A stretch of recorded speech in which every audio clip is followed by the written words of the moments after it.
से इसको पहचाना? सबसे ज़रूरी तो ये है कि स्ट्रोक, लकवा या अधरंग जो ये एंटिटी है, इस एक बहुत ही जानलेवा और डिसेबिलिटी करने वाली एंटिटी है, ये बीमारी है और इससे बचना बहुत ज़रूरी है। और एक बार अगर हो जाता है तो उसको पहचानना बहुत ज़रूरी है। तो इसी थीम को लेकर इस बार हमारा वर्ल्ड स्ट्रोक ऑर्गेनाइजेशन का भी यही थीम है और उसी के डायरेक्शन में हमने भी यहाँ का अपना स्ट्राइक आउट स्ट्रोक प्रोग्राम इस बार ऑलमोस्ट नवंबर के एंटायर मंथ में जारी किया है।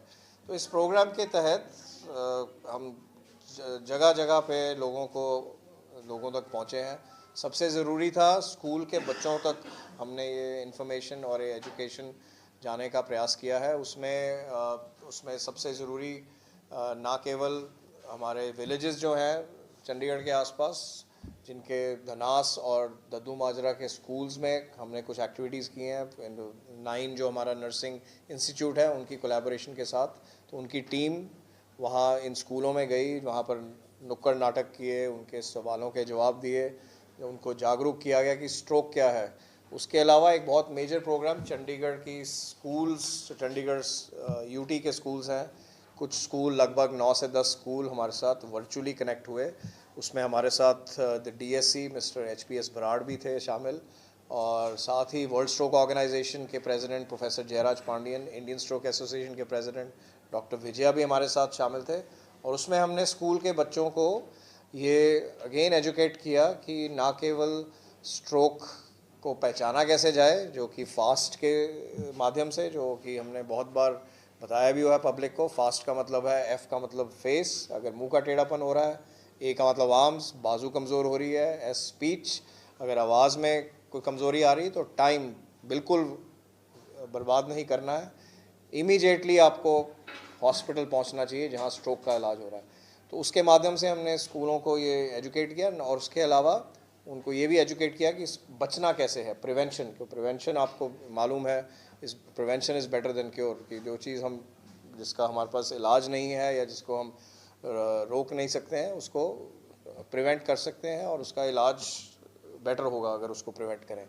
तो उसी के माध्यम से हमने उनको सारे उसके बचने के तरीके बताए, उसके सिम्टम्स बताए, और ये उम्मीद के साथ कि ना केवल वो अपनी परिवार को जाके एजुकेट करें, पर पूरी सोसाइटी को एक कंट्रीब्यूट करें उसकी एजुकेशन के साथ। और इसके अलावा यहाँ पर इंटरेक्शंस हुई हैं OPD में, इस कैंपेन में, जहाँ पर उनके रिस्क फैक्टर हमने पब्लिक के जो PGI में आ रहे हैं और आसपास इवन कम्युनिटी में जगह जगह पे कैंप्स लगाए गए, उनके risk factors, blood pressure, diabetes, उसके बारे में असेस किया गया और उनको एजुकेशन दी गई है। सर, स्ट्रोक के मामले अब बढ़े हैं और बढ़े? देखो, वो हर साल हम कहते हैं स्ट्रोक के मामले इंडिया में पहले ही बहुत हैं। ये माना जा रहा है कि इंडिया के अंदर लगभग हर साल 18 लाख स्ट्रोक होते हैं करंट पॉपुलेशन के हिसाब से। अब हमारा सबसे पॉपुलस कंट्री है वर्ल्ड का, हम चाइना की पॉपुलेशन क्रॉस कर चुके हैं, और अभी भी जो नंबर 2 किलर है इंडिया में वो स्ट्रोक ही है, और जो नंबर 1 कॉज डिसेबिलिटी का या विकलांगपना का है वो स्ट्रोक है। So it's a major cause of death and disability, और बढ़ इस करके रहा है क्योंकि हमारे रिस्क फैक्टर बढ़ रहे हैं। तो हमें कहा जा सकता है पॉपुलेशन बढ़ रही है, तो जो 15 लाख स्ट्रोक कुछ साल पहले कहते थे अब 18 लाख हो गए हैं। पॉपुलेशन बढ़ रही है, हमारे रिस्क फैक्टर अभी भी उतने ही हैं। पंजाब को लेकर चले तो हर दूसरे इंसान को हाइपरटेंशन है, और एक अकेला हाइपरटेंशन ऐसी चीज़ है जिसको अगर कंट्रोल कर लें हम, तो स्ट्रोक को हम कम से कम 50 से 60% तक कम कर सकते हैं। पर वो कंट्रोल में ही नहीं आता है। लोगों के जो ब्लड प्रेशर हैं वो प्रॉपर दवाई नहीं लेते हैं, उस पर ध्यान नहीं देते हैं, उसको इग्नोर करते हैं।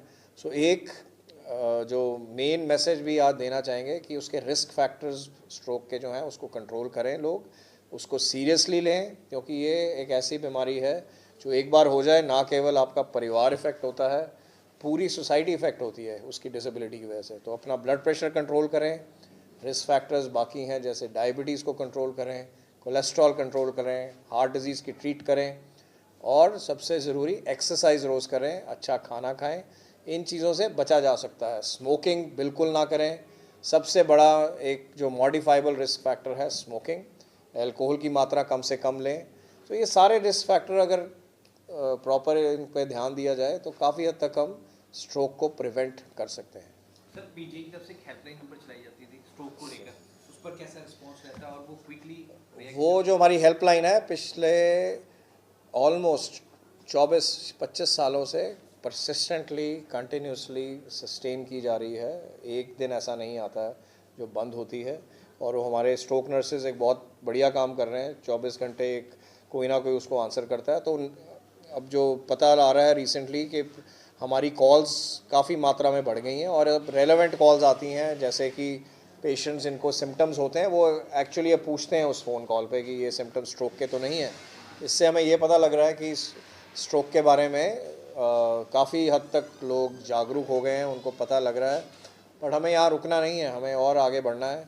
अब सोशल मीडिया का ज़माना है और उसके थ्रू भी हम पहुँचेंगे पब्लिक और सारे लोगों के पास। और इस बार जो रील्स बनाई हैं कुछ 9 के स्टूडेंट्स ने और बाकी लोगों ने, उनको हम पोस्ट करेंगे हमारे सोशल मीडिया हैंडल्स पे।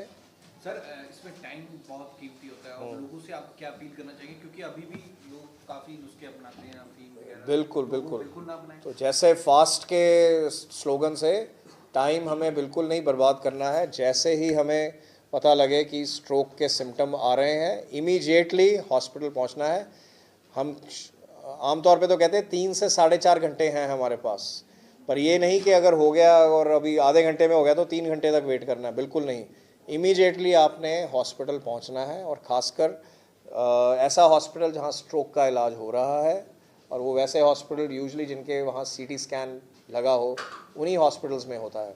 और अच्छी बात यह है कि काफ़ी सारे डिस्ट्रिक्ट हॉस्पिटल्स, गवर्नमेंट हॉस्पिटल्स अब ये स्ट्रोक की ट्रीटमेंट फ्री में दे रहे हैं, पूरे पंजाब में, हरियाणा में, हिमाचल में, और यहाँ यूटी में भी अब इसकी ट्रीटमेंट शुरू हो चुकी है।